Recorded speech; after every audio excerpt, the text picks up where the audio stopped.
Okay, أعوذ بالله من الشيطان الرجيم بسم الله الرحمن الرحيم الحمد لله رب العالمين الرحمن الرحيم مالك يوم الدين إياك نعبد وإياك نستعين اهدنا الصراط المستقيم صراط الذين أنعمت عليهم غير المغضوب عليهم ولا الضالين آمين بسم الله الرحمن الرحيم ألم نشرح لك صدرك ووضعنا عنك وزرك الذي أنقض ظهرك ورفعنا لك ذكرك فإن مع الأسر يسرا إن مع الأسر يسرا فإذا فرغت فانصب إلى ربك فارغب بسم الله الرحمن الرحيم رب اشرح لي صدري ويسر لي امري واحلل عقدة من لساني يفقهوا قولي بسم الله الرحمن الرحيم رب يسر ولا تعسر وتمم بالخير وبك نستعين يا ارحم الراحمين.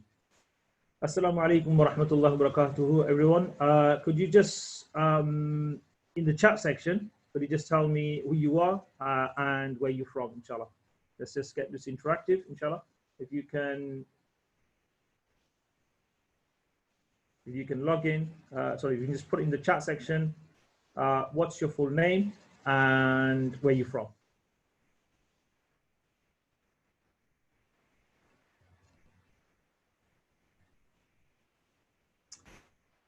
Okay, as we're doing that, inshallah, let's start. So, topic of discussion today and for the next 3 weeks, I think because this is a huge topic to discuss and it's not going to be feasible for us to discuss over one session. So what I decided was that I think we can look at these topics over the next 3 weeks, inshallah. And what I want to do, inshallah, the 4th week, which is probably after Ramadan, is the Prophet as a parent stroke as a teacher. There's a whole series of studies done on the Prophet being a parent and a teacher. And I think because some of us have these dual roles at the moment due to lockdown, we're parents and we're probably teaching our own kids as well. So that kind of will take us on to the 4th week also. So the first area, first topic we're going to be discussing today is how to get kids to connect to Allah subhanahu wa ta'ala. The second one is maintaining family ties. Third one, benefits of fasting in Ramadan, which is continued from last week. The fourth is Prophet as a parent. And finally, we'll be talking about supporting the community and YRI and very relevant issues. Going back to the chat, see where you're all from. We've got Anis, so we've got Memuna from Leicester, Shoaib from Leicester, Anis from Leicester. I can't hear you very well, brother. I'm not sure. Can everyone else hear me clearly? We've got Yaqub Bhai from Leicester.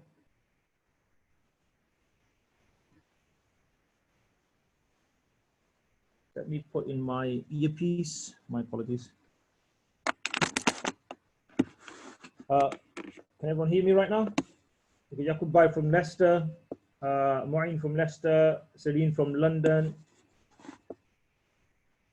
I can hear, okay. I can hear fine. Yes, hearing you okay. Okay, Jazakumullah khairan ahsan jaza. So like I was mentioning, I think these topics are quite broad, but I'm going to try and concise it into a few particular areas. Primarily, because this forum is about, effective parenting, so I'm going to try and link it to how you can be an outstanding parent and how that could transform your relationships with your children and how your relationship with not just your children, but other children, maybe your nephews, maybe your nieces, maybe your grandchildren, how can you effectively become a better role model? This is what we should be aspiring to, because this is what Islam teaches us, and this was the role of the Prophet as a parent. So I'm going to move on to the next slide, which is, if you want to connect with us, please do connect with us. We're on Facebook, Twitter, YouTube, Skype. There's also email address there. There's also a telephone number there as well. I've just sent a message out today for anyone wants to connect with us on our WhatsApp group. Just send me a message and I'll add you to the WhatsApp group. We've got several WhatsApp groups. We've got a homeschooling group. We've got Academica mentoring main group. Brother Moin's got a LLAB kind of group as well. We've got events group. So we've got several different groups that, you know, kind of we post various adverts and anything that's to do with academic mentoring or Rating Institute. Going to be put on the broadcast list, and I can also put you on the broadcast list as well. So there's various ways you can connect and so forth. The next slide. So how to get kids to connect to Allah subhanahu wa ta'ala. So what I want you to do right now is I want you to write down or type in the chat section 3 priority areas or 3 key areas that you believe would get kids to connect to Allah subhanahu wa ta'ala. Okay, so for the next minute, 60 seconds, I want you to write down in the chat section 3 key areas that you believe will allow kids, children, the youth to connect to Allah subhanahu wa ta'ala. I'm focusing on primarily school children today, and inshallah next week I'll be focusing on youth and teenagers and kind of semi-adults. What I'd like you to do is just write down in the chat section. I'm going to be reading them out. How do you get kids to connect to Allah subhanahu wa ta'ala? So we've got M&A through love and nurturing. Okay.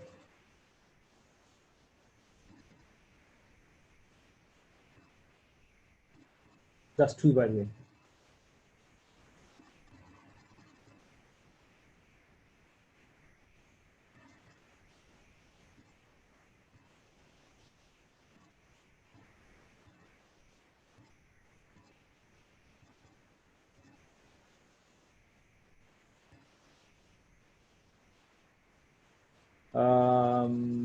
Yaqub Bhai is saying, understanding who Allah is. It's not that easy, which I'm going to come to today, inshallah. Learning the rewards of prayer.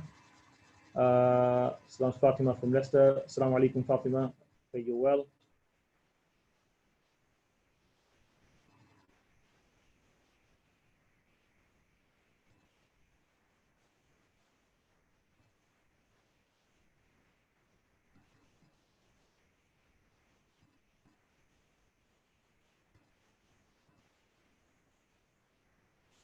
Daily duas, okay, by setting an example of ourselves. Yes, correct. Okay, as people are putting in more messages in the chat, I'm going to kind of slightly move on. So I've made a list of 6 key areas where how we can get kids to connect to Allah subhanahu wa ta'ala.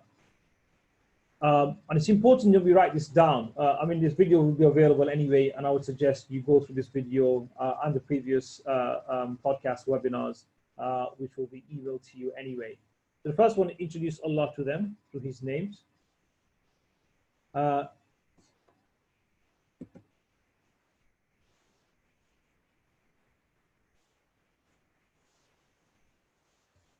based on that, there's a hadith of Rasulullah sallallahu alaihi wasallam that mentions that no child is born except on al-fitra, Islam, and that his parents make him Jewish, Christian, or a Median. As an animal produces a perfect animal, do you see any part of its body amputated? Then he, Rasulullah sallallahu alaihi wasallam, says further, the religion of pure Islamic faith, i.e. to worship none but Allah, the pure Allah's Islamic nature with which He, Allah, has created mankind. Let there be no change in Allah's religion, and that is the straight religion most of you not know. Okay. Maulana, your screen, I can't see your screen share. I don't know if everyone else can, but your slides are not showing up on my screen at the moment. Right. Okay.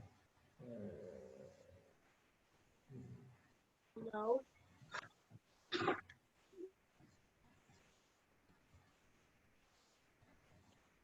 You see that now? Yeah. Yep, that's better. It's back on. Okay. So introduce Allah through His names. It's important that we mention the sifat of Allah subhanahu wa ta'ala. We mention who is Allah subhanahu wa ta'ala. And so, for example, if we look at the commentary or exegesis and tafsir of Surah Al-Fatiha, for example, and we read this surah every single day. What does it mean when Allah subhanahu wa ta'ala is Ar-Rahman? What do we mean by Allah subhanahu wa ta'ala is Ar-Rahim? Because it's similar, the root word Rahim, which in each word is quite profound. And again, if you look at commentaries of the root word of rahim, it comes from the mother's womb, or attached, the baby which is attached to the mother. That's where the rahim comes from, which means the love the mother has for his or her children. Allah subhanahu wa ta'ala has, an infinite number of mercy and rahmah with his creation, which is quite important and profound, because if we see what mercy is and we see how merciful Allah subhanahu wa ta'ala is, it's important that we ensure that children understand these characteristics, which means now let's look at it from a parenting perspective. It's not that every time a child does something wrong, we admonish them, shout at them, scream at them. This is not the way of the Prophet ﷺ, which I'm going to be mentioning in detail how the Prophet ﷺ dealt with children. So it's really, really important that we do truly connect with the names and the sifat of Allah subhanahu wa ta'ala, and we understand what does it mean when he is Aziz, when he is Al-Malik, when he says Al-Quddus. All these names of Allah subhanahu wa ta'ala, what do they actually mean? And what I would suggest is, if you've got children right now and starting from today, every single day, just go and do some research or connect with me and I'll send you a whole series of documents where you go and explain on a daily basis the 99 names of Allah subhanahu wa ta'ala. So somebody's just on this log thing. I'm just going to, sorry, there's got noise coming through. I'm just going to mute you for a second here. Mm-hmm. So we connect with Allah, the names of Allah subhanahu wa ta'ala, and we should be ensuring that this is a daily occurrence. Every single day, sit down with your children and go through the majestic names of Allah subhanahu wa ta'ala. It's really, really important that from a very young age, don't leave it until 6, 7, 8, 9. Even in the babies as well. You'll be surprised how much babies even pick up. My Ustad, Mufti Shabri Sahab, one of the darases, he was given us, given an example that his wife, when she was expecting from her eldest son, she used to read Quran every single day. And this is when the baby is still in the womb. She used to read Quran every single day. And subhanallah, by the time he was, 18 months after delivery, and by the time the eldest son was 18 months or 2 years old, he had memorized, without even understanding how to read the Quran, he had memorized a quarter juz of Surah Al-Baqarah, along with many, many other surahs. And this is the beauty of Islam, and it's the beauty of Quran as well, that when we read, we should be able to articulate and should be able to read the Quran with its perfect pronunciation and recitation and so forth. But it's also about pronouncing the names of Allah subhanahu wa ta'ala in its correct form. But sitting with children and really emphasizing the importance and the names of Allah subhanahu wa ta'ala is very, very important. I'm going to open up the floor for a couple of minutes for anyone's got any questions. Inshallah, I'm going to bring Brother Martin in, who's my guest speaker today. Brother Martin, I'll let him introduce himself, inshallah, to tell us who he is, and we can move further from there. Okay, Assalamu alaikum wa rahmatullahi wa barakatuhu. I'm Mu'inuddin Kolia, a pharmacist by profession, an NLP coach and practitioner, a results coach, and that's just some of the other things that I've done. And I'm telling you all of this not because I want you to think, okay, we'll go speaking to this guy, just alhamdulillah to share with you, inshallah, to give you some information about myself, inshallah, so that it gives you the opportunity to have confidence to ask me things and be part of our journey, inshallah. I built the country's first pharmacy and wellbeing center, alhamdulillah. So we offer things like cupping and other complementary therapies from the center, because I don't believe that the medicine should be exclusive to what we terms as medicine today. And it's a holistic health approach. I also believe in helping people with the concept of training them. There is mind over matter, but I would say it's heart over matter. And alhamdulillah, we have a concept that we're developing right now, alhamdulillah, and it's called heartfulness, alhamdulillah, because we connect to Allah subhanahu wa ta'ala through our hearts and not through our minds. And I know a lot of people go on about mindfulness, And in essence, what we really need is to be heartfulness, because be more present in the heart rather than in the mind and the head, because the shaitan, he plays in the head. Okay, so we need to be, when we're doing our zikr, we're focusing on the heart. So through the heart, alhamdulillah, we're connecting to Allah subhanahu wa ta'ala. We're connecting to making very positive decisions, and we're switching off the heads, which can take a thought and take it all over the place, alhamdulillah. And even in dealing with the children, we need to come from the heart, because we need to connect with them, inshallah, in such a way that it's a very, very powerful and strong connection that, alhamdulillah, allows us to interact with them, alhamdulillah, and not our thoughts and our perhaps misconceptions sometimes confidence, sometimes self-esteem take us away from really connecting to the ones that we love. And when we love something, it's always done from the heart. So that's another sort of concept and things that alhamdulillah, we're developing and supporting, inshallah. So this is me, alhamdulillah, and I'm here today, alhamdulillah, to support Maulana, with whom we're now working on the project of Academica and mentoring and the homeschooling project, alhamdulillah, these are just a couple amongst many other things that, alhamdulillah, that we're doing together, alhamdulillah. So Jazakallah khairan, Maulana, for having me today, and may Allah make it beneficial for everybody who is on the call today. I'd also like to bring in Dr. Mahira. I'm sure she's online. Dr. Mahira, can you just introduce yourself, please? Assalamu alaikum, everybody. So my name is Mahira Ruby. I'm an academic with a long history of involvement in education. I'm also involved heavily in families and the parenting aspect of it. So I'm a parenting coach and a youth coach as well. And my passion actually is in seeing a shift in the parenting pattern from where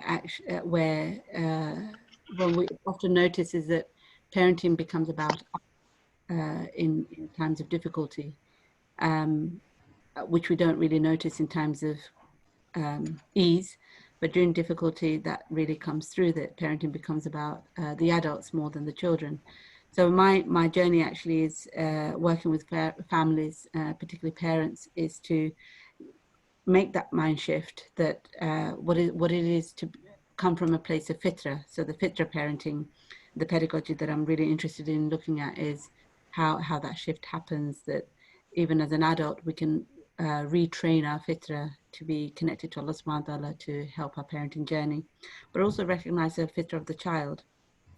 And the notion that we are all in dunya with a connection to Allah subhanahu wa ta'ala to want to do good and be good, and how do we get there?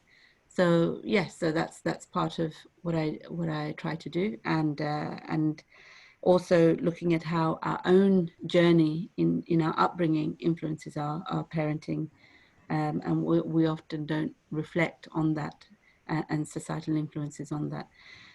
Yeah, that's more what I focus on in terms of my academic interest, but also I'm a lecturer at university, but my core interest is in how families function, particularly Muslim families in the diaspora. So how they function in possible non-Muslim contexts, but also in the Muslim world. So yeah, that's me, and I'm really pleased to be here, and thank you so much, Maulana, for inviting me to be part of this platform. Jazakumullah, Jazakallah khair.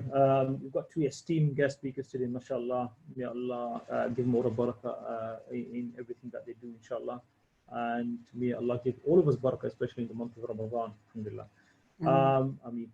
Moving on to this second point is, I'm just going to again narrate a hadith, and this is, Allah subhanahu wa ta'ala is so merciful that sometimes we as human beings cannot kind of even comprehend the mercy of Allah subhanahu wa ta'ala. And I'm just going to mention a hadith of Rasulullah sallallahu alaihi wasallam narrated by Abu Hurairah radiallahu ta'ala.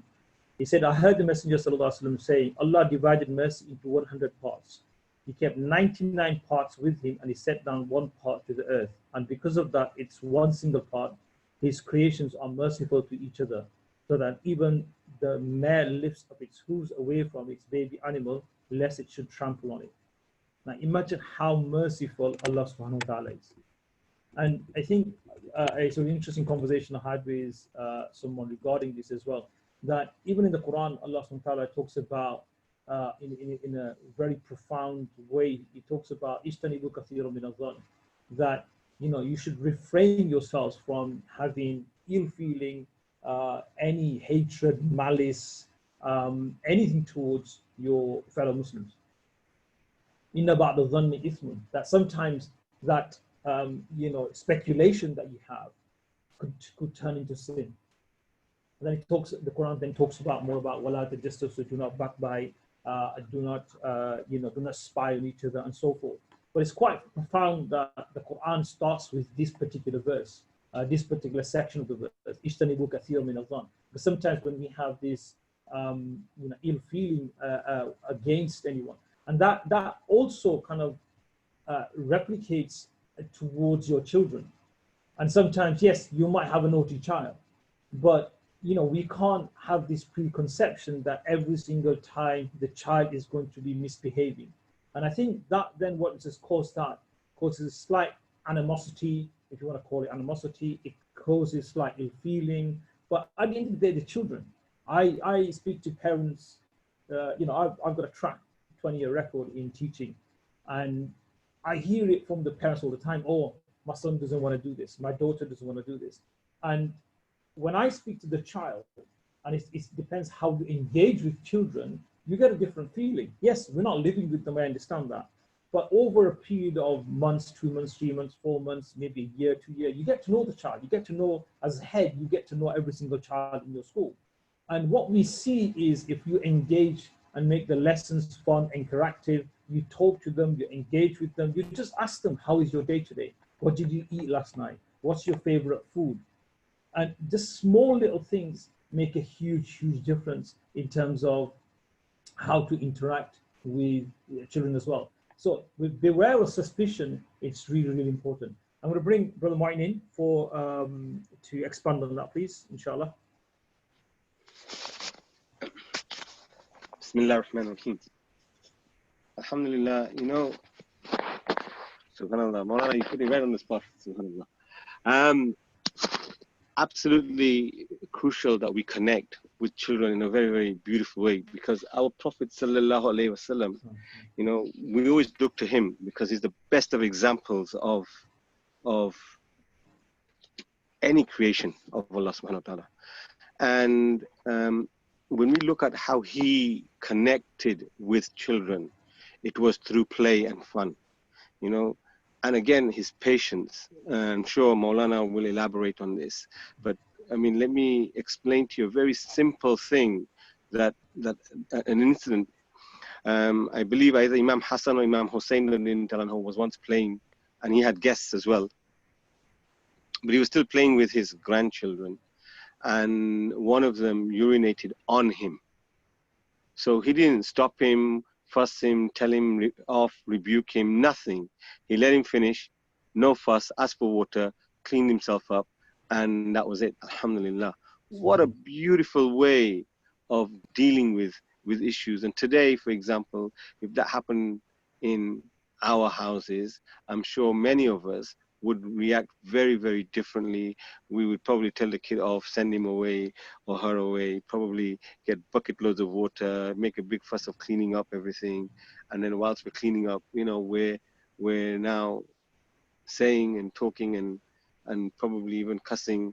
And sometimes we don't even realize that some of the things that we're saying, the angels around us are saying Ameen. And like one of the worst things that we can do is, in an act of anger or whatever it is, say something negative about our children. If we said something very, very, like even something, you know, you silly idiot, or astaghfirullah, or something like, you know, haven't you got any sense, or something like this, right, could actually manifest itself if it was done at a moment, right, at a time. So, you know, Allah subhanahu wa ta'ala has several special moments in the day. Say if it was like tahajjud time, or just before maghrib time, or after asr time on a Friday, for example, and some of these things happen and you inadvertently said something out of anger, which is exactly what shaitan wants you to do, that could manifest itself upon our children. May Allah subhanahu wa ta'ala protect all our children and forgive us for any uttering that we may have said or done accidentally, or even, you know, with mind at the time. May Allah forgive us and protect our children from all harm. So it's very, very important how we connect with children, with the youth, and extremely valuable for us to reach out to them, because they need security and they need confidence and they need to know that you trust them and you've got their back. And if you can show that to these children, alhamdulillah, you know that mashallah, you will be able to, they will, you know, the children will be amazingly, mashallah, you'll give them that trust, that confidence, that self-esteem. When they know their connection to Allah subhanahu wa ta'ala and their purpose for living, alhamdulillah, automatically they have pride in their belief, which then allows them to move forward with their lives with confidence, alhamdulillah, to be able to handle whatever is out there in front of them that comes away, inshallah. Barakallah fi, jazakallah, ahsan jaza. Dr. Mahira, can I bring you in at this point? Sorry, yes, of course. Assalamu alaikum again. I think this is such an important point to, you know, how to have this good image. It's a positive mindset, isn't it, Husna, then, that having a positive mindset, thinking the best of others, and that practice starts from the home, how we see the best in each other, how we see the children. Like I said before, that children really, even teenagers, really don't wake up generally in the morning saying that I'm going to make my parents' lives hell. I mean, they don't wake up thinking like that. They don't, that's part of their, and I'm very cautious actually also how we label children, just as the brother mentioned earlier, that how we label children. Do we label them as lazy, as naughty, and how we refer to them?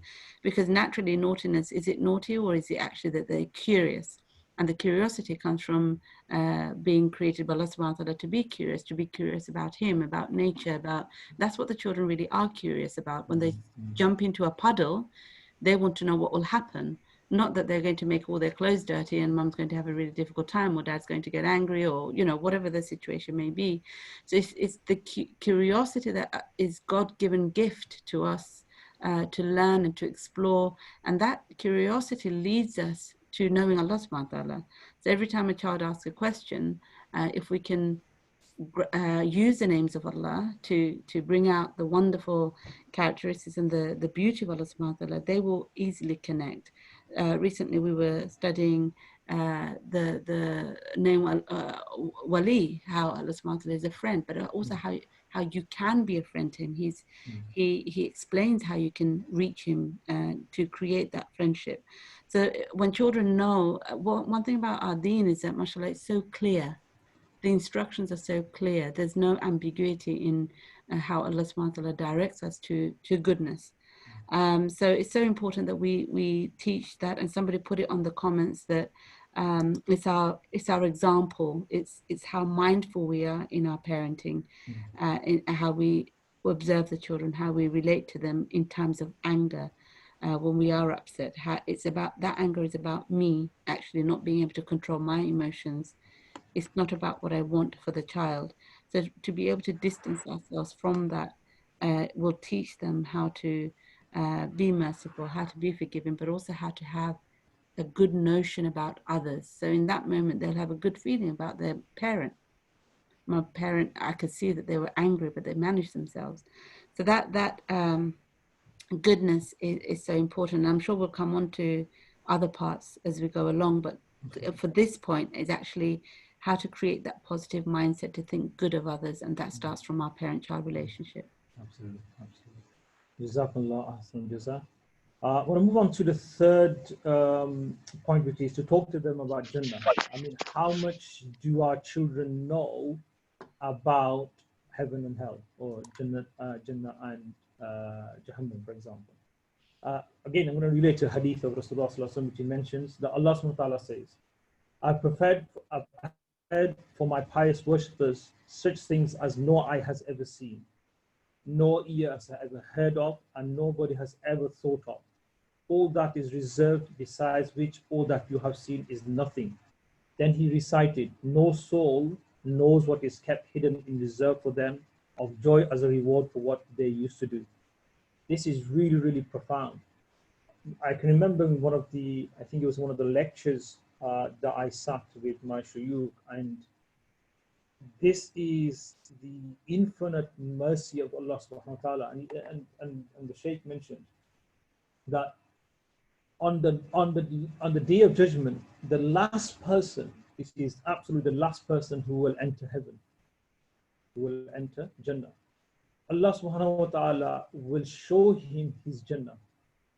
And this is a person probably only said the word Allah, and he believed truly in his heart.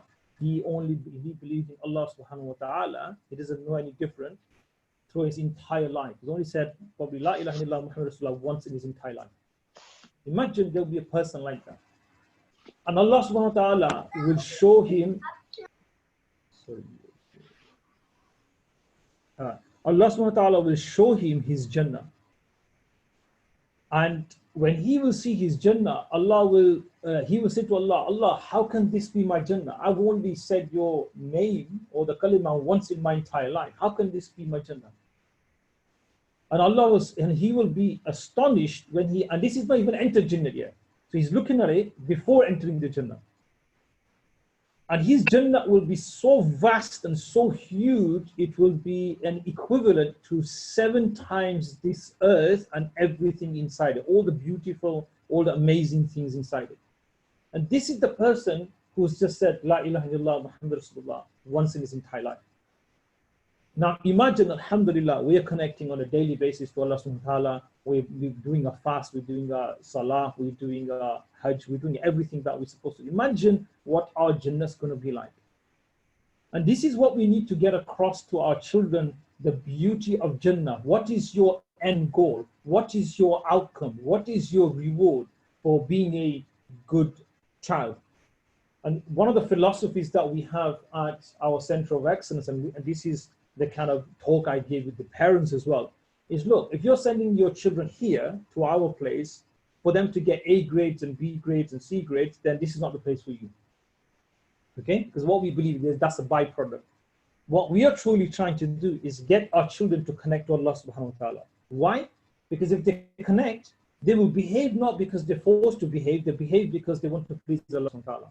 They'll do their homework not because they're forced to do homework, because they want to do homework, because they want to be educated. Like I mentioned last week about the importance of knowledge and the 2 categories of knowledge, farz ayn and farz kifaya and so forth. And so they know the importance of knowledge, which is to seek Allah's pleasure.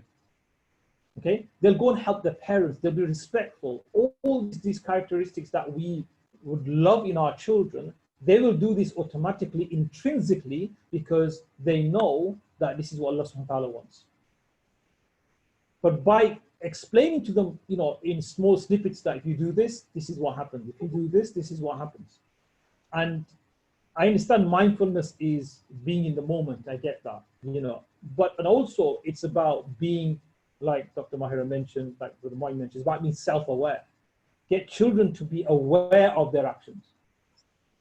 But by speaking to them about Jannah, the Prophet ﷺ consistently mentioned about Jannah and Jahannam. And how much do we actually talk about heaven and hell?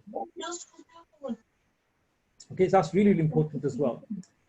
The 4th point is help them love Salah. And this is absolutely critical that we, from a very, very young age. And what I always say is, I partially disagree with masajids not allowing children to enter masjid until they're 7 years old because they make too much noise and so forth. I've lived in the Middle East for a number of years. And subhanAllah, I'll relate a story to you. When I was in Saudi Arabia, I was in Jeddah at the time. I was the principal of a school at the time. And I used to go to my local masjid. And subhanAllah, one day, this was in Salatul Dhuhr, the masjid was absolutely packed, alhamdulillah. And he had so many kids, little toddlers, some of them like, 1 year old, some 2 years old as well, as young as that, were inside the masjid. Even little girls were inside the masjid. And what really made me kind of look at how merciful Allah subhanahu wa ta'ala is, but how we should be interacting with our children was that there was this little girl, I think she's probably not more than 3 years old.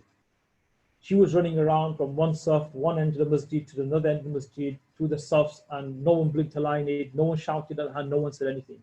To the point where I think when the salah finished, she was sitting next to the imam. Subhanallah. She was sitting next to the imam. And when the imam said, Assalamu alaikum wa rahmatullah, Assalamu alaikum wa rahmatullah, no one blinked an eyelid. No one complained, no one shouted. You could hear throughout the whole salah, children shouting, children screaming and so forth. But why should that let us affect us in our salah? If we're focused and completely in khushu and khudu, we're immersed in connecting to Allah subhanahu wa ta'ala, it doesn't matter what kids are doing. And in fact, the Prophet ﷺ used to perform salah quite often, and children used to be running around, which I'm going to be mentioning in one of the hadiths.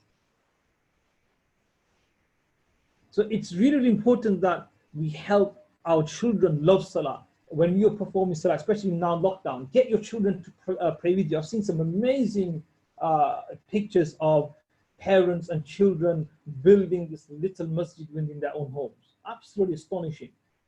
But why does it take the coronavirus for us to do this? Why can't we do that as a daily habit? Something we have a masjid in our own homes. Okay, one of the forums, I mean, is really profound when somebody actually wrote, we now realize the importance of having a hafiz or an alim in our own homes. And this is what we should be aspiring to as well. One of the sheikhs that, when I was in Darul Uloom, one of the sheikhs was telling me a story about, a location in India called Bihar.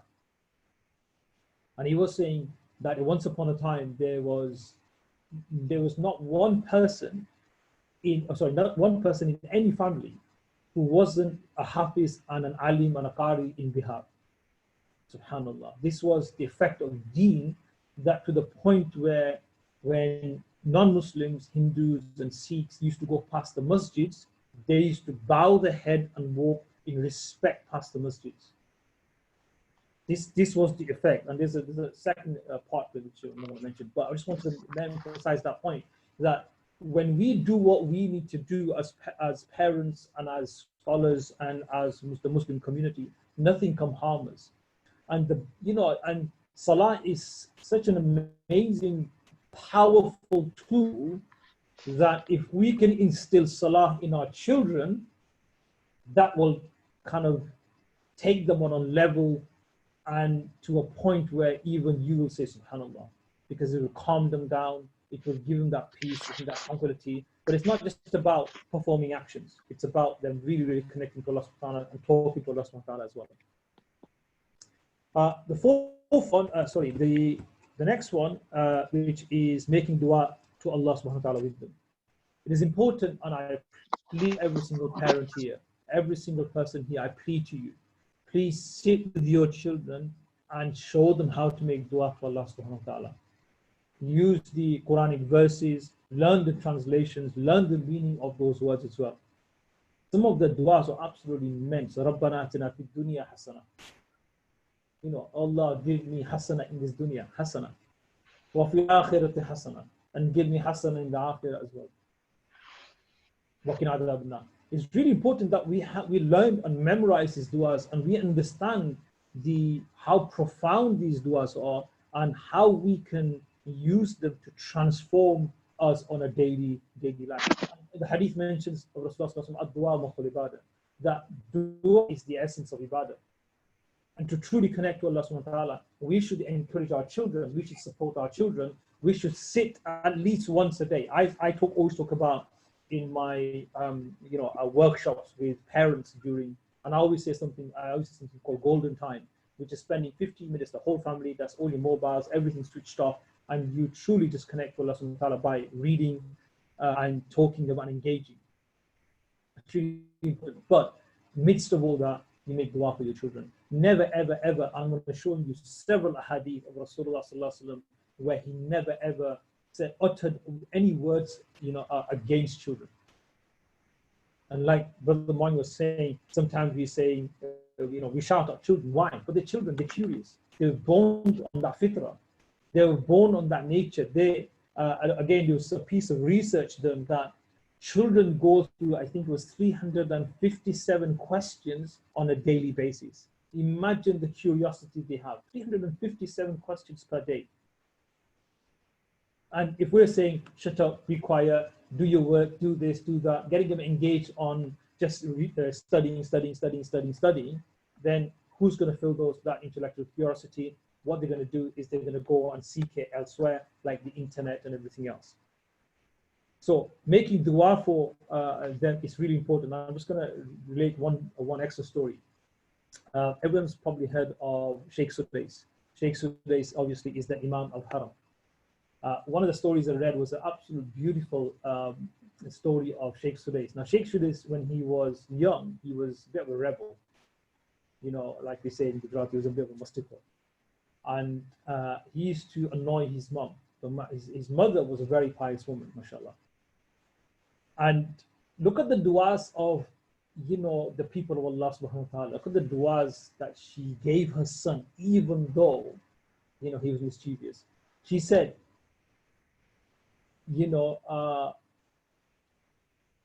Abdurrahman, if you don't behave, may Allah make you the Imam of Haram.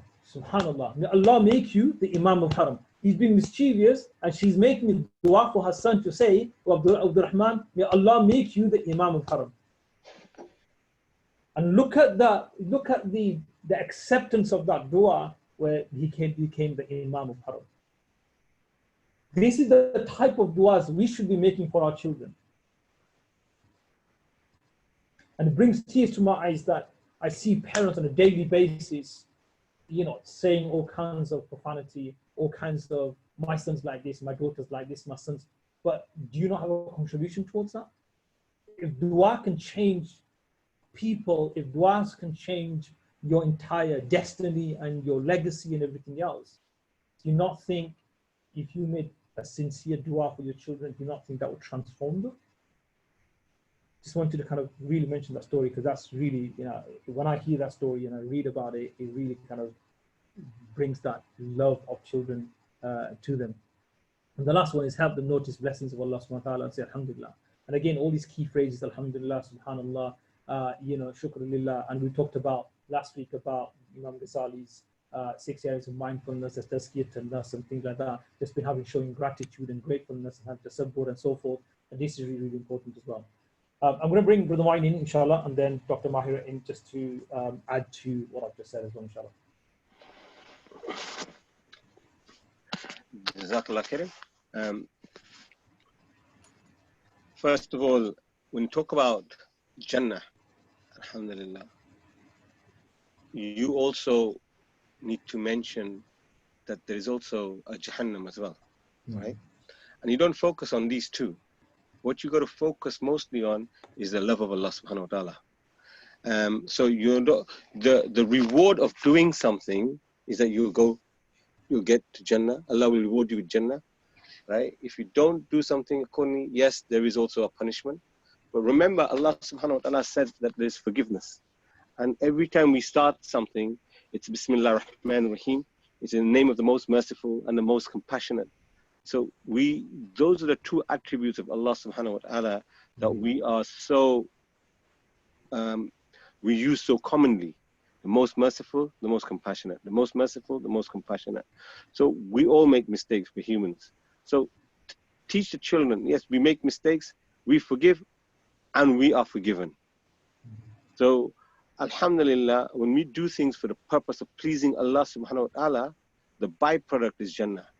Okay? If we do something for the pleasure of Allah subhanahu wa ta'ala, we know whatever comes our way is only good. Even though things that we perceive originally, initially, as being harmful, bad, really something that is going to take us, destroy our lives at that moment, that's how it feels. But in reality, every single thing that happens to us, alhamdulillah, there's only khair in it. And when you trust Allah subhanahu wa ta'ala and you teach that to your children, alhamdulillah, they themselves will learn that alhamdulillah, everything's always good. Subhanallah. So we teach them to love Allah subhanahu wa ta'ala. We teach them that we do everything not for Jannah but for Allah. But Jannah is the reward. And we describe Jannah as it is described in the Quran, as it's described in the Hadith by Rasulullah sallallahu alaihi wasallam. And we will see that this is what Allah subhanahu wa ta'ala has blessed us with. And look what we've done, right? Some of our actions are not even deserving of it, but alhamdulillah, Allah out of His mercy is blessing us with it. Alhamdulillah. Now, to connect to Allah subhanahu wa ta'ala, we do that through salah, because salah is such an important thing that we need to teach them that Allah, the creator of all things, the supreme, the almighty, the all-hearing, the all-seeing, has made an appointment, has actually loves us so much that out of all the ummahs of mankind, He's picked our ummah, that He wants to connect with us 5 times a day. 5 times a day. This is like me spending my time with my kids. Allah subhanahu wa ta'ala just wants to check in with us to see how we are. And the beauty is, straight after, is the power and the beauty of dua, to sit and talk to Allah subhanahu wa ta'ala through the beautiful duas of the Quran, but also, alhamdulillah, everything else that you have, that on your mind, on your back, on your shoulders, the burden of the world, this is the time to let it out and let Allah know about it. Because if we know that only Allah subhanahu wa ta'ala can relieve us of all our issues and can help us and support us and take us through it. Alhamdulillah. And when we teach our children to connect and to talk to Allah subhanahu wa ta'ala, as in have a conversation with Allah subhanahu wa ta'ala, just even to say, Ya Allah, thank you, Alhamdulillah, I wanted such and such, mashallah, Ya Allah, thank you, right? Thank you for blessing me with A, B, and C. So 1, teach them to do astaghfar regularly, and 2, teach them to be grateful to Allah subhanahu wa ta'ala, to say thank you. And alhamdulillah, you will see that their connection and their love for Allah subhanahu wa ta'ala and His manifestation of that love will come through. You will see that coming through all the time, because we say you do tawbah and Allah subhanahu wa ta'ala rewards you, and your calamities and everything else disappears, your risk increases. So alhamdulillah, you'll get all of those things. And alhamdulillah, when you're grateful, Allah blesses you with more. So we know, alhamdulillah, some of us may have been blessed with big houses, beautiful cars, holidays twice a year, everything. Yes, but it comes from Allah subhanahu wa ta'ala.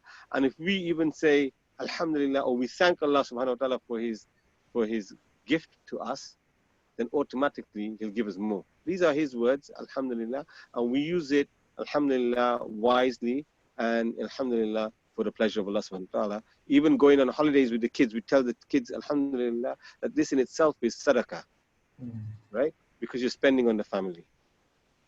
So even things that we do for our children, our intention is very, very important. That, yallah, I'm going to spend this on my children. I'm buying beautiful clothes for them, right? Because this is a worship, a sadaqah. And this is the best type of sadaqah, best type of worship that you can do, by spending on your family and your children. Alhamdulillah. And we teach that to our children, because that will help us and them connect to Allah subhanahu wa ta'ala. Subhanallah. And alhamdulillah, not only do you make dua with them, you continuously make dua for them. Very important, alhamdulillah, because mashallah, as Maulana has given a beautiful example of the story of Sheikh Shudes, there's loads of other, I would say, scholars or great sheikhs in the past who have been bestowed with very, very high statuses simply out of the du'as of their mothers. Alhamdulillah. Alhamdulillah. And the sacrifices of the mother and the father.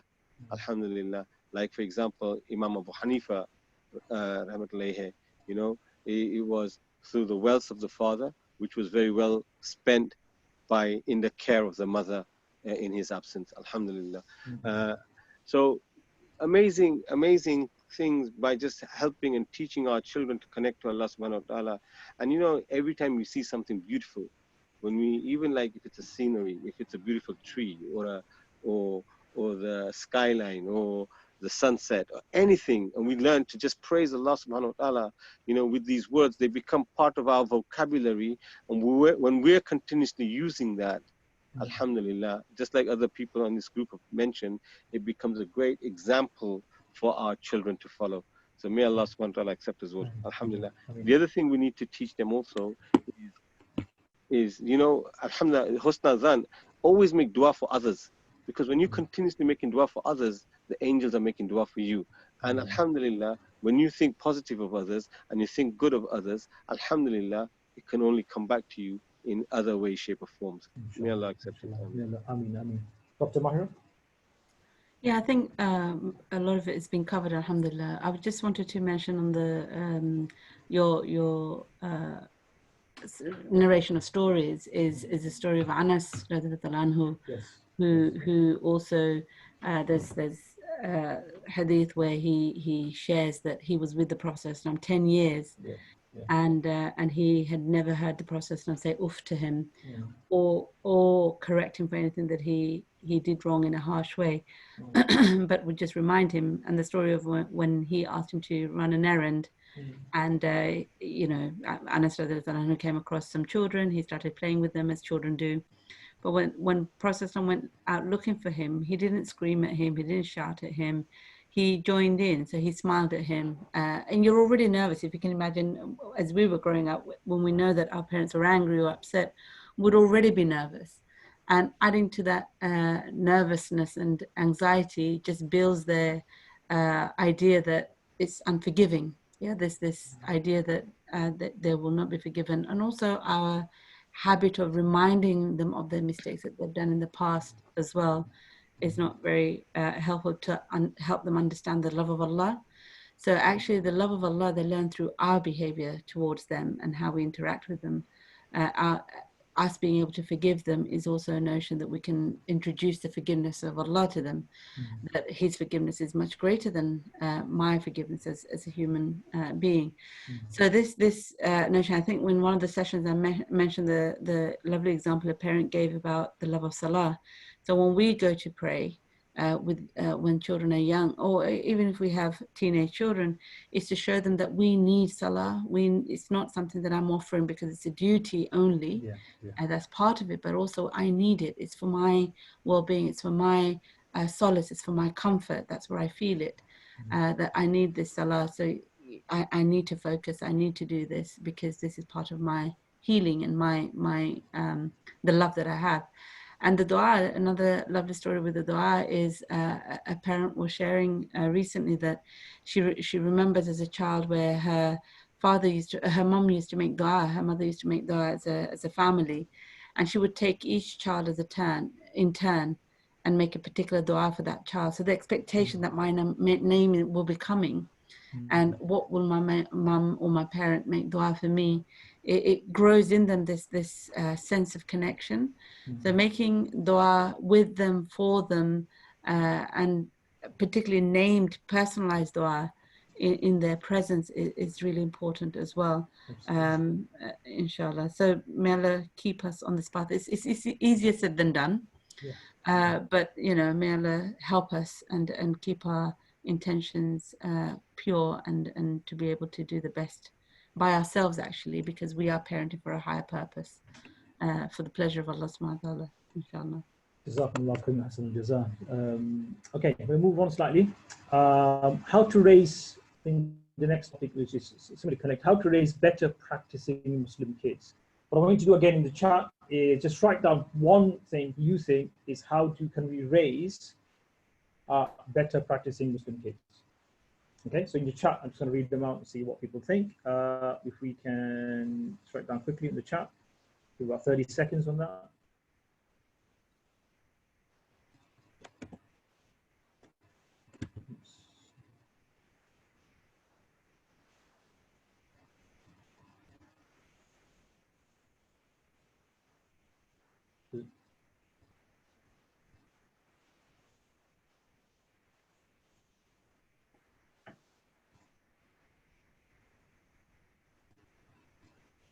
Okay, we got anyone? Chat section? No. Okay.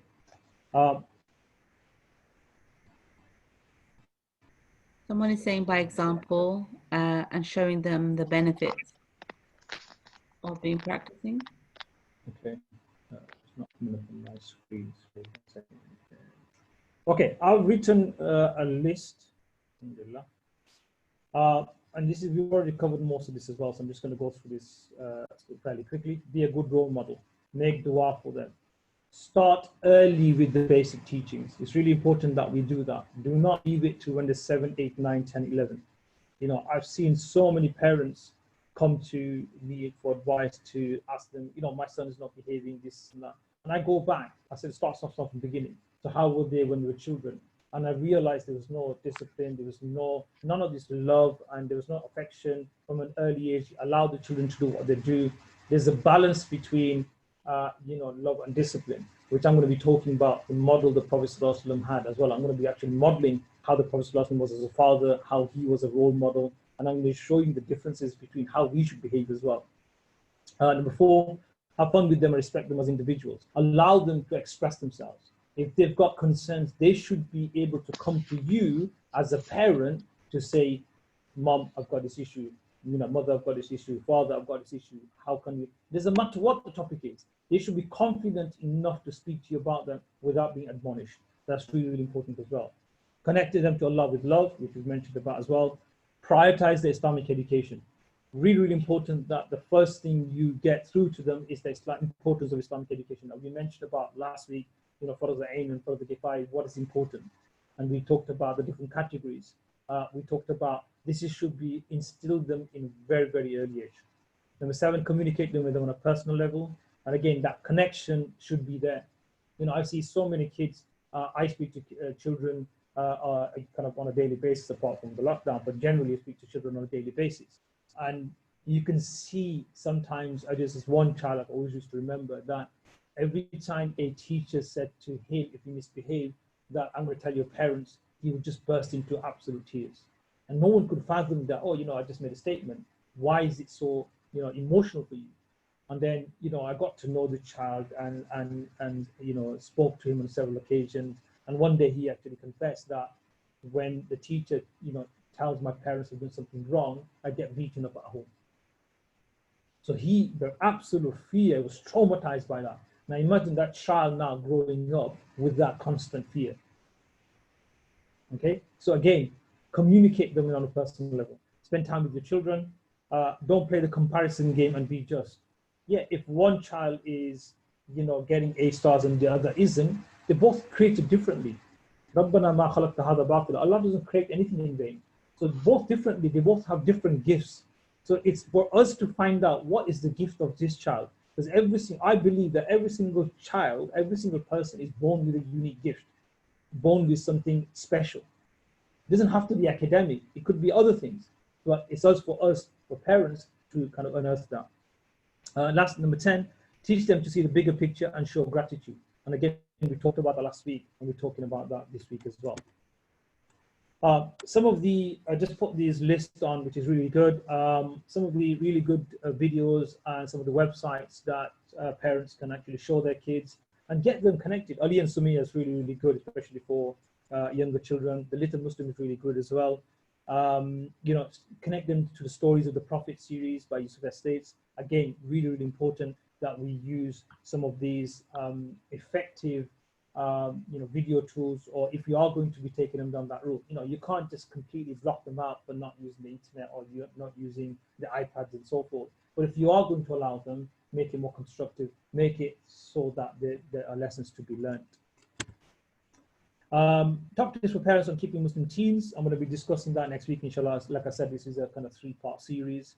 I'll be talking more about how to really engage with the youth and what kind of discussions you should be having, key discussions that you should be having with your teenagers. It's really important that you do sit down at some point and evolve as they grow, from 13, 14, 15, all the way up to 20. Don't think that as a parent, once they're 17, 18, they're independent. No, you carry on giving them nasiyah, like the Prophet used to give nasiyah. Again, really, really important statistic, which I meant, I was really kind of shocked when parents were kind of interviewed and about top concerns parents have. And these are discussions you should be having with your children, because this is what affects them on a daily basis. And again, this was taken by the National Representative poll taken by the CS Mark Children's Hospital at the University of Michigan, finds the overall top 10 health concerns for children are. And this is, again, bullying, cyberbullying. We don't know. We should be able to see the signs. I do safeguarding training, and some things I look at, I discuss is about emotional abuse, and we look at psychological abuse. Even things like, shouting at kids on a constant basis. That is a safeguarding issue. But bullying, cyberbullying is number one on that top of the list. Exercise. How many times do we take the children to the park? We should be going ourselves anyway, but at least once a day, we should be taking them for regular exercise. If it's not, then maybe they might get some exercise in school and so forth, but at least on the weekends, you should be doing something which is, gives you enough exercise. Unhealthy eating. It's not healthy to give them, junk food every single day, which is, we've got, like we mentioned last week as well, UK has got the highest rate of obesity in the whole of Europe. I wonder why that is. And especially the Asian Muslim community, we have so many things like high cholesterol, diabetes, and so forth. We talked about that in detail last week.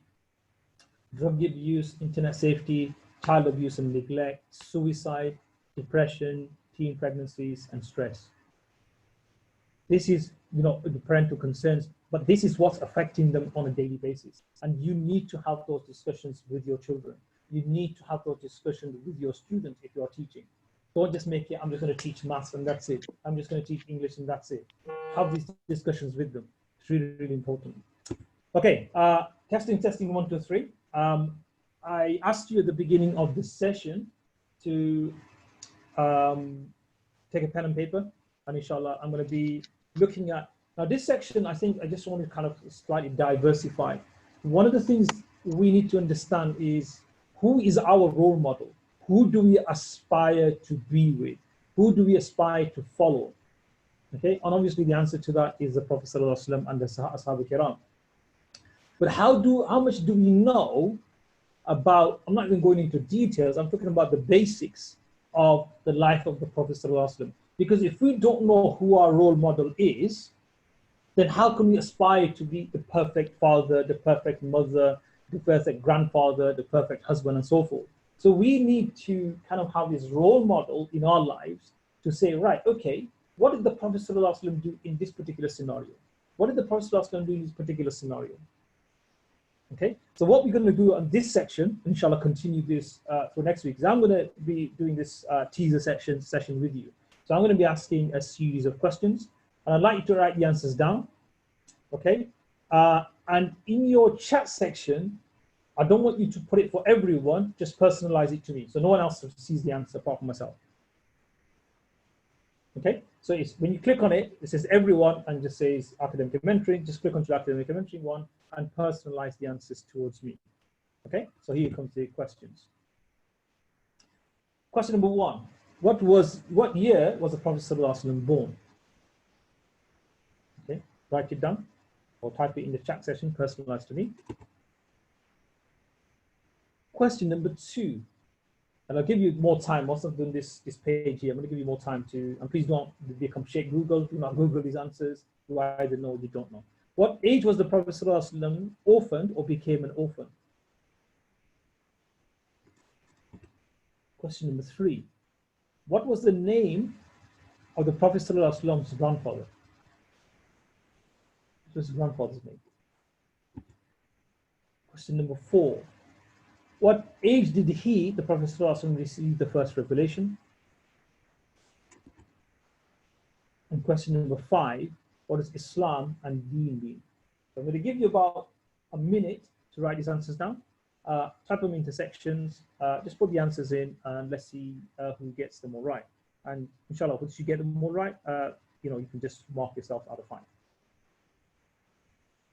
Sorry, this is me being a teacher, so my apologies.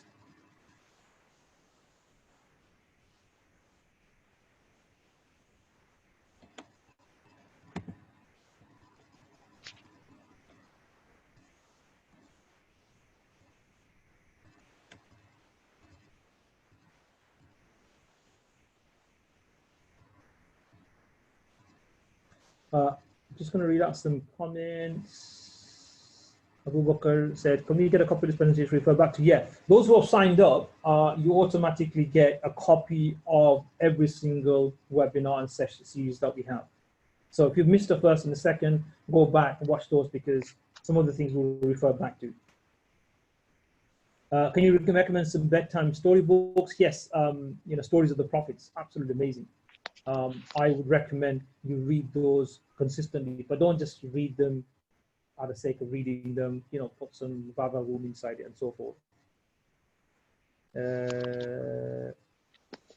Also, I'd like to add that even if you read them, the seerah of Rasulullah sallallahu alaihi wasallam. Absolutely, yeah. But you see, when I was young, my mom used to read us stories of the sheikhs and the story of the Prophet sallallahu alaihi wasallam. And what used to happen was, we were quite young, and she used to read it in Gujarati, or it was transliterated from Urdu, and we weren't able to understand. So they used to stop at, she used to stop at a particular point, and then go back and make sure that we understood what it is that she read to us. So similarly, when you read your stories to young kids, right, stop at a point, particularly if it's like the seerah, and you're reading from a more, you know, the bigger books, which alhamdulillah have got more details in them. Stop at a particular point, go back and just re-explain everything back to them to reinforce the message. Also discuss the important lessons, you know, like what did they learn from the stories, like maybe some duas, what was like the challenges, and so that they're able to understand and take back examples from what they've learned from that story. It's not just another story, but also things that they can relate to in life. Sorry for butting in. No, that's fine. Absolutely fine. MashaAllah. Jazakallah khair. Yeah, absolutely. Yeah, it's not just about reading stories. It's about what lessons you learn from stories as well. Absolutely. I mean, the story of Yusuf ﷺ alone, there's so many lessons you can learn from that as well. Anyway, so I've only got a couple of people answering the questions, unless people don't know the answers. Okay, so I'm going to give you the answers, inshallah. Prophet ﷺ, one way to connect is to love our beloved Prophet ﷺ. Born approximately 570 CE, year of the elephant, in the Arabian city of Makkah. Prophet ﷺ was orphaned at the age of 6, so take them as you go along. He was raised into the care of his paternal grandfather Abdul Muttalib. Upon his death, his uncle Abu Talib. In later years, he would periodically seclude himself in a mountain named Cave Hira for several nights of prayer when he was 40 years old, so that's the answer is 40. The Prophet ﷺ reported visiting Jibreel ﷺ in the cave and receiving his first revelation from Allah subhanahu wa ta'ala. 3 years later, in 610, the Prophet ﷺ started preaching these revelations publicly, proclaiming that Allah subhanahu wa ta'ala is one, that complete submission Islam, so Islam is submission to Allah subhanahu wa ta'ala, is the right way of life, which is deen, and that he was a prophet and messenger of Allah similar to the other prophets in Islam. If you've got those right, mashallah, you've done well. Okay, so the next slide. Again, testing, 1, 2, 3. Questions: what other names was given to the Prophet ﷺ? Again, what other names was given to the Prophet ﷺ? And we know, his name was Muhammad, but he had other names as well. So, what other names was given to the Prophet ﷺ? Question number 2: how many wives did the Prophet ﷺ have? Name 2 of them. And I know this is a controversial subject. We'll be discussing this on another time, but I'm just giving you kind of bare facts here. Number 3, what was the Prophet ﷺ's father's and mother's names? I mean, if we claiming to love the Prophet ﷺ, claiming to love the religion, then, and he's our role model, so we should know everything about them. You know, and I always say, you'd be astonished. I've seen children with even lower ability understand and memorize facts about Cristiano Ronaldo and Messi and David Beckham. They know everything about how many goals they scored, or which clubs they played for. And if they can memorize those facts, we should. This is a given. This is something they should already know. What was the patronymic nasab name of the Prophet Sallallahu Alaihi Wasallam? What is the patronymic kunya name of the Prophet Sallallahu Alaihi Wasallam?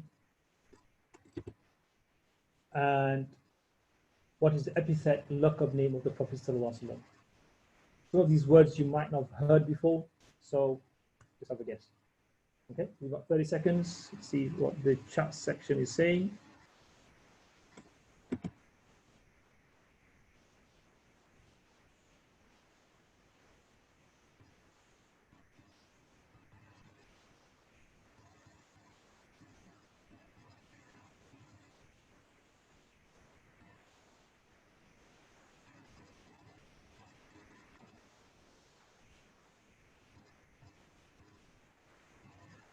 Okay.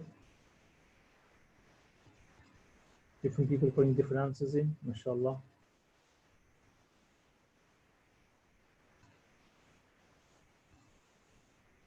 Some of you mentioned, okay,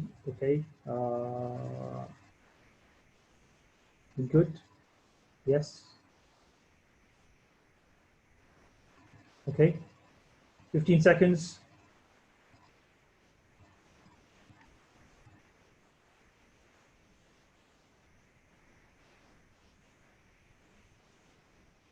Five, 4, 3, 2, 1. Okay, so let's look at the answers.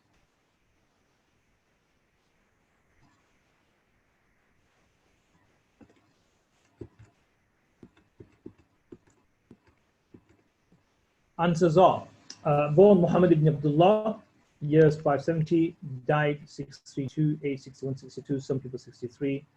Other names, Abu Qasim. So, and then you've got Ahmad as well, you can put that in as well, and Rasulullah sallallahu alaihi wasallam. The Prophet sallallahu alaihi wasallam had 13 wives in total.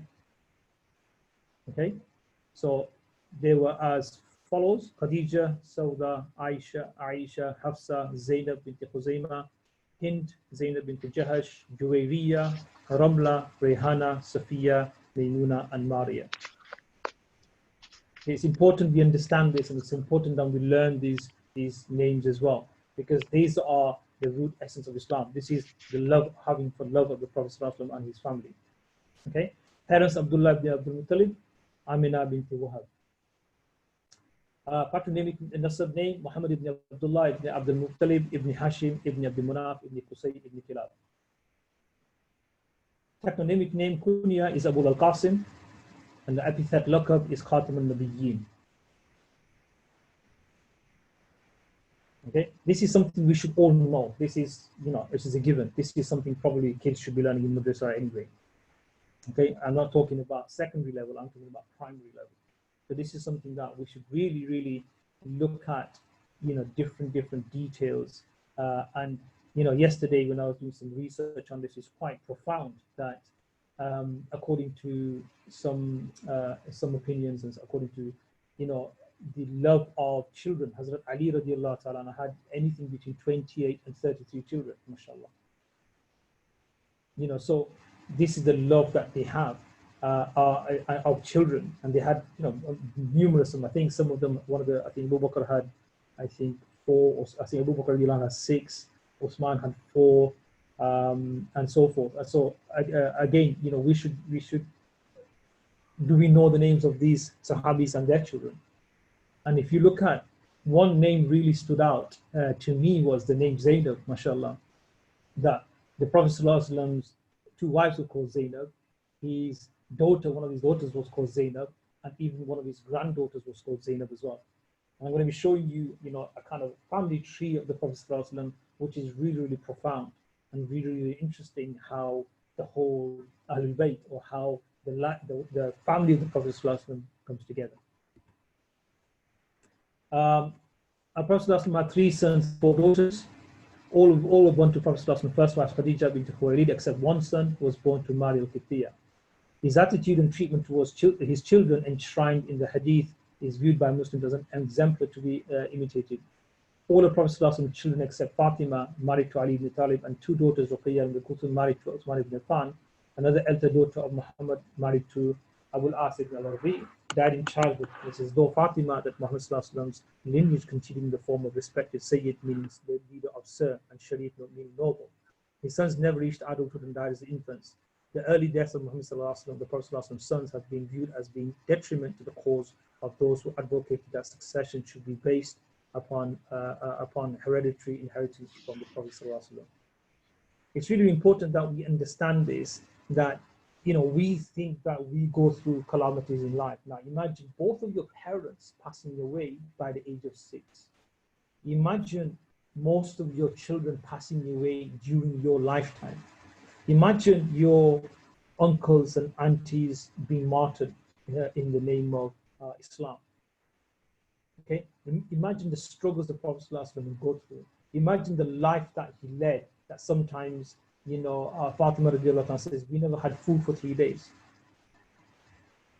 This was the role model that we should have. Yes, we spoil our kids, fine. We're not saying don't spoil our kids. But could the Prophet ﷺ not have spoiled his children as well? Yes, he could have. He could have given them everything. But he feared extravagance. He feared that if they had too much luxury, that might take him away from the remembrance of Allah subhanahu wa ta'ala, even though these were the children of the Prophet ﷺ. So it's important to give that correct tarbiyah to our children. But the point I'm emphasizing here is the love we should have for the Prophet ﷺ, and look at the Prophet ﷺ and his family as role models for our children. Sometimes you might not be able to afford something. Don't feel guilty as parents about it. Don't work excessively to provide them every single luxury. If you can, subhanAllah. If you can't, make dua for them. Give them other things where you have that communication and that connection with them. Again, testing 1, 2, 3. How many sons did the Prophet ﷺ have? I've already given you the answer to that. Name one of them to see how much you can remember. How many daughters did the Prophet ﷺ have? I'll give you the answer to that as well. Name 2 of them. And these are let's give you like 30 seconds on that.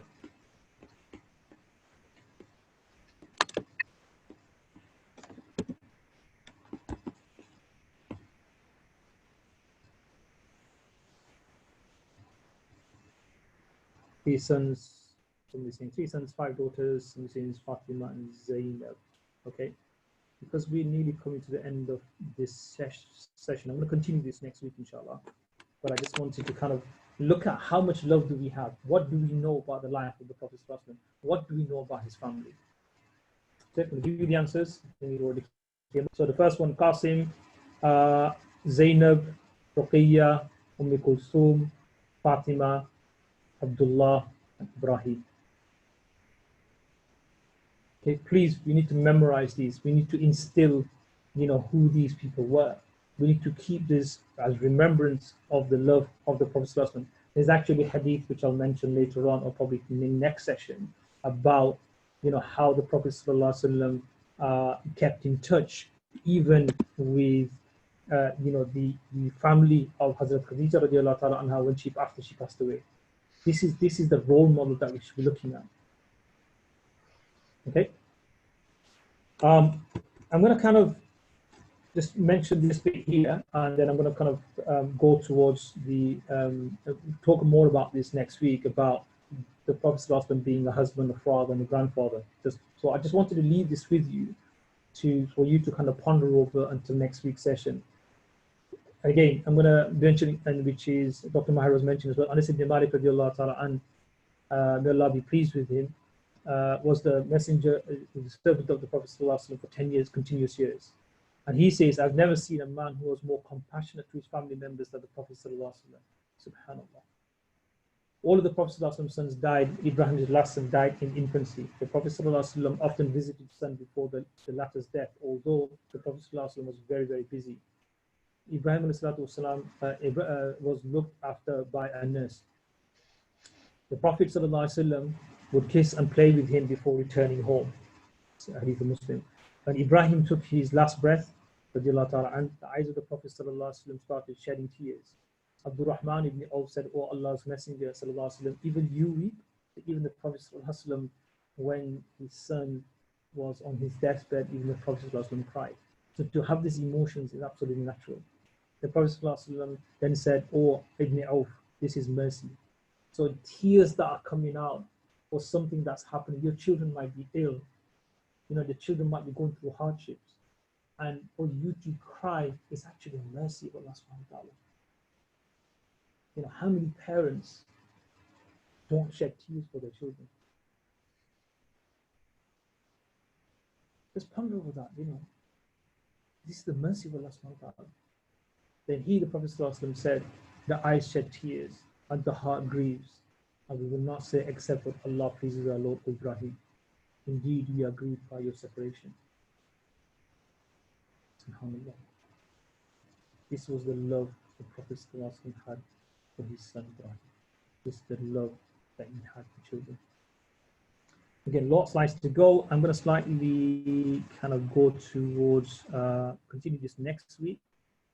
There's just a few things I wanted to kind of mention about supporting the community, how to fulfill this obligation. As you know, it's the time of Ramadan. My recommendation is always, please donate in £1 every single day. You never know which contribution that you will give will be your forgiveness on the Day of Judgment. Which contribution you give could transform someone's life. Which one can be your sadaqah jariyah until the end of time.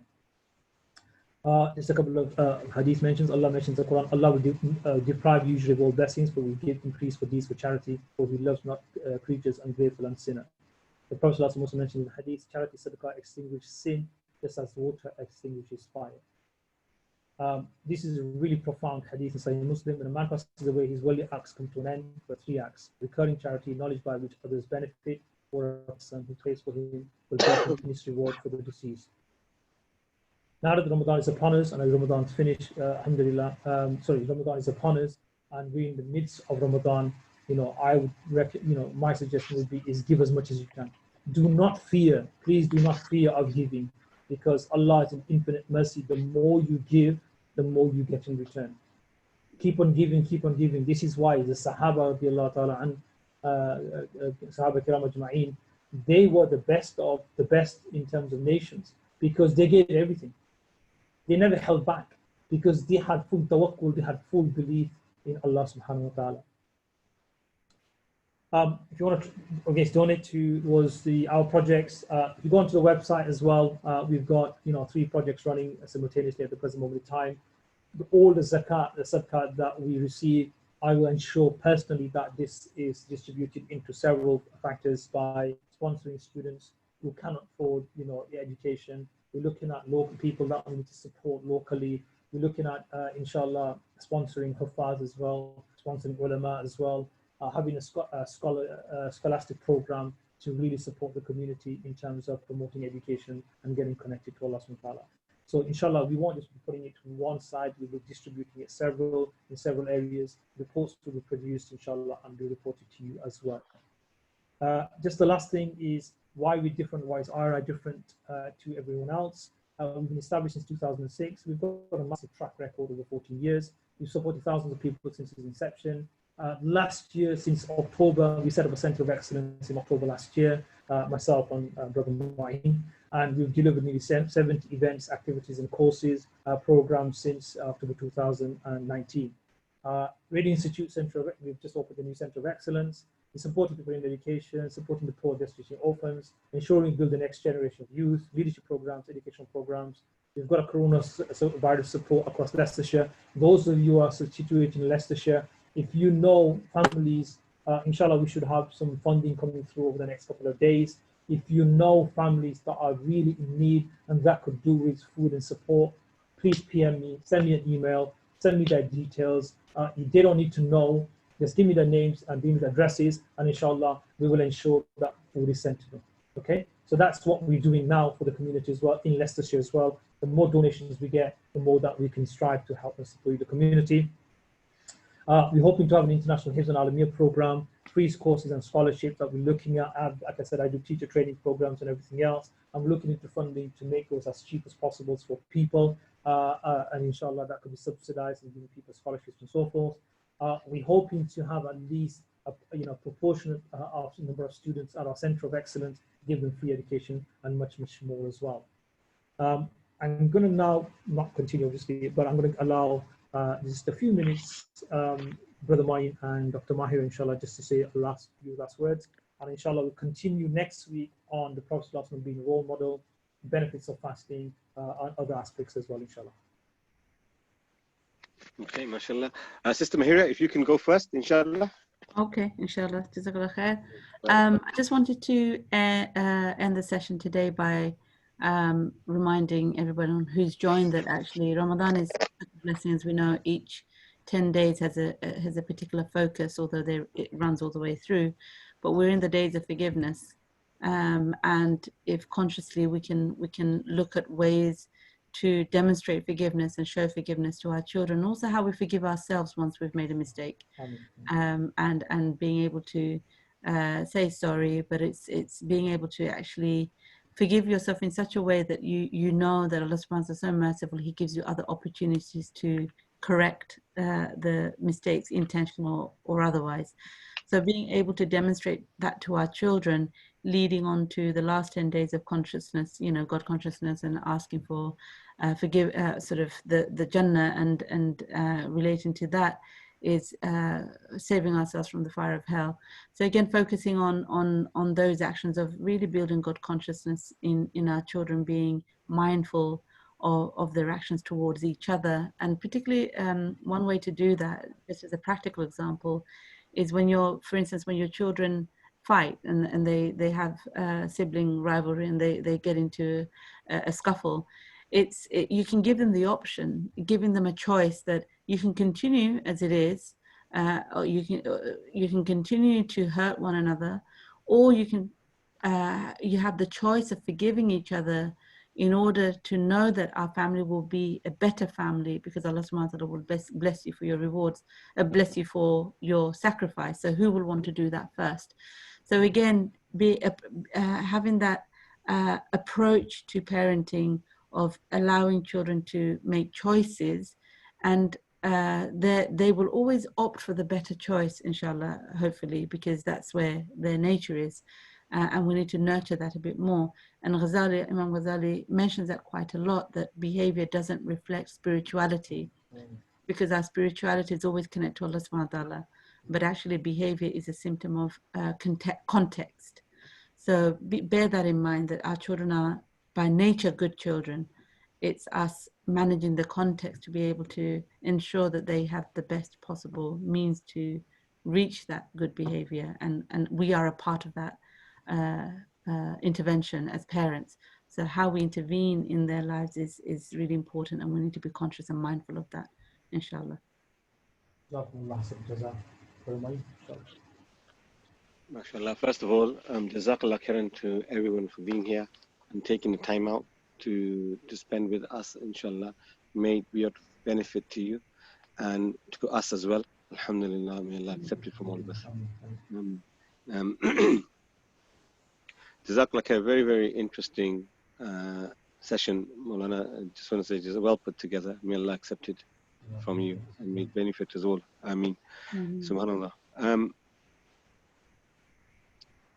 Remember that we need to connect to Allah subhanahu wa ta'ala, and ultimately everything is only as a result of the mercy of Allah subhanahu wa ta'ala. So everything is from Allah subhanahu wa ta'ala and is the mercy of Allah subhanahu wa ta'ala, and all our achievements are the mercy of Allah subhanahu wa ta'ala. And if we always remember remember that everything is from him, all our success, all our achievements, then it stops us from becoming proud, from becoming arrogant, from becoming selfish. And inshallah, this is what we need to harbor. Alhamdulillah, we move forward, alhamdulillah, inshallah, together, and instill that togetherness and that unity that Dr. Mahira was talking about, alhamdulillah, that instill in the children that together we are stronger.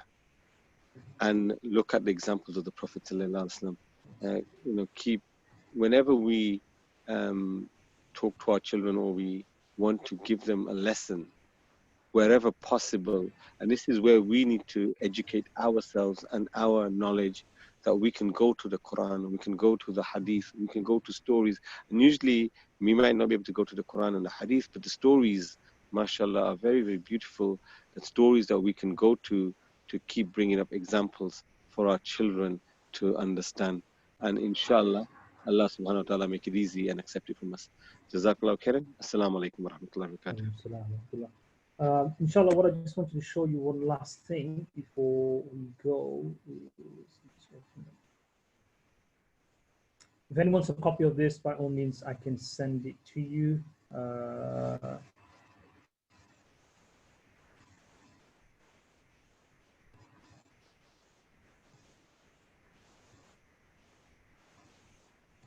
just going to share my screen again. Just quickly going through the tree of the Prophet ﷺ, it's quite interesting how many of us know this. So you got the Prophet ﷺ, I'm sure everyone can see my screen. Is that correct? Yes, everyone can see my screen? Yes, we can see. Yes. You have the Prophet ﷺ's mother, again, the lineage there, Abdullah. I mean, it's quite interesting how many uncles he had. So he had 5, 6, 7, 8, 9, 10, 11, 12 uncles, and he had 6 aunts. How much do we know about some of these? Like I until last night, I had never heard the name of Gaida, for example. Okay, it's really interesting that how much do we know and how much do we love the Prophet ﷺ, and how much do we know about the ancestry of the Prophet ﷺ. And similarly, his grandfather Abdul Muttalib, and this lineage going all the way up to Ibrahim alayhi salatu wassalam. Abdul Muttalib, Hashim, Abdul Munaf, Qusay, Kilab, Murrah, Ka'ab, Lu'i, Ghalib, Fahar, Malik, An-Nadhr, Kinana, Khuzaymah, Mudrika, Ilyas, Mudhar, Nizar, Ma'ad, Adnan, Nabi Ismail salatu wassalam, Nabi Ibrahim salatu wassalam. So how much do we know about the family tree of the Prophet sallallahu alaihi wasallam?